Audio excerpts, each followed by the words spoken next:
కాంగ్రెస్ బీజేపీలపై తీవ్రస్థాయిలో మండిపడ్డారు BRS working president KTR. BRS పాలనలో మోదీ సర్కార్ ఎంతో ఇబ్బంది పెట్టిందని కేటీఆర్ అన్నారు.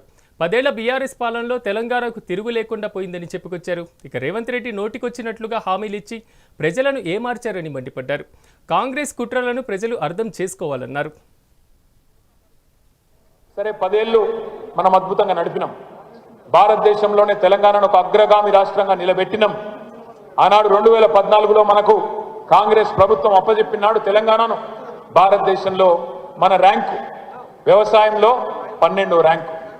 12వ ర్యాంకు నుంచి 2022 సంవత్సరానికి పంజాబ్ను హర్యానాను వెనుకకు నూకేసి నంబర్ 1 రాష్ట్రంగా భారతదేశంలో నిలబెట్టిన నాయకుడు కేసీఆర్. ఒక వ్యవసాయంలోనే కాదు, తలసరి ఆదాయంలో, పర్ క్యాపిటల్ ఇన్కంలో తెలంగాణ ఏర్పడిన నాడు మన ర్యాంకు 14 భారతదేశంలో. 29 రాష్ట్రాలుంటే ఎక్కడనో మధ్యలో ఉన్నాం ఆనాడు మనం.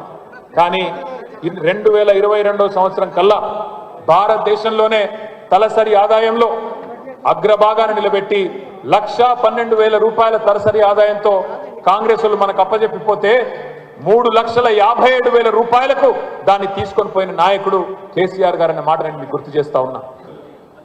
గూగుల్ అంటే ప్రపంచవ్యాప్తంగా, విశ్వవ్యాప్తంగా ఉండే ప్రతి మనిషి వాడే సెర్చ్ ఇంజిన్ గూగుల్.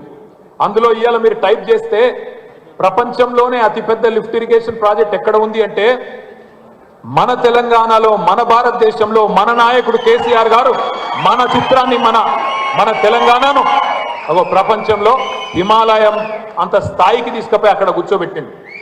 ఏది కాళేశ్వరం ప్రాజెక్ట్. కుట్ర ఎట్లుంటది అంటే రాజకీయ కుట్ర. కాళేశ్వరం కట్టిండు కేసీఆర్. కాంగ్రెస్ వాళ్ళు కట్టినట్టు ఒకటే ప్రాజెక్టును 40 ఏళ్ళు కట్టలేదు. లేదా ఇతరులు మాటలు చెప్పి జిల్లాలను దత్తత తీసుకుంటామని చెప్పి ఆ జిల్లాలు ముంచిన విధంగా ముంచే కార్యక్రమాలు చేయలేదు. ఇప్పుడు జరుగుతున్న కుట్రలు అర్థం కావాలి అంటే ఏ రకంగా కుట్రపూరితంగా ప్రజల మనసు ఖరాబ్ చేసిందో మనం అర్థం చేసుకోవాల్సిన అవసరం ఉన్నది. ఈ రోజు బనకచర్ల విషయంలో జరుగుతున్నది కూడా మామూలు విషయం కాదు, మామూలు ఆట కాదు. మొన్ననే ఒక కాంగ్రెస్ ఎమ్మెల్యే చెప్పిండు, మీరు చూసే ఉంటారు. ఇవాళ తెలంగాణలో మొత్తం పనులన్నీ చంద్రబాబు నాయుడు గారి కోవట్లే చేస్తున్నారు అని చెప్పి ఒక కాంగ్రెస్ ఎమ్మెల్యేనే మొన్ననే స్పష్టంగా చెప్పిండు. ఇలా అది అక్షర సత్యం.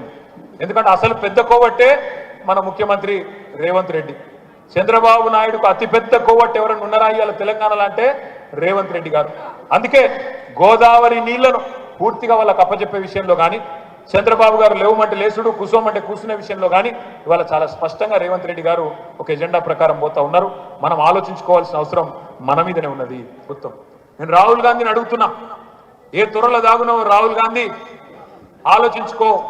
బయటనేమో దేశమంతా రాజ్యాంగం పట్టుకొని తిరుగుతున్నాడు, మొహబ్బత్ కి దుకాన్ అని. నేను అడుగుతున్నా రాహుల్ గాంధీ గారు, ఇదేనా నీ మొహబ్బత్ కి దుకాన్?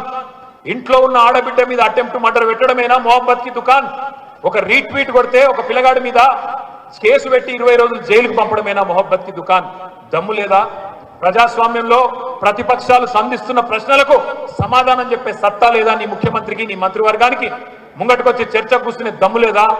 అసెంబ్లీలో మేము సంధిస్తున్న ప్రశ్నలకు జవాబు చెప్పే సత్తా లేదా?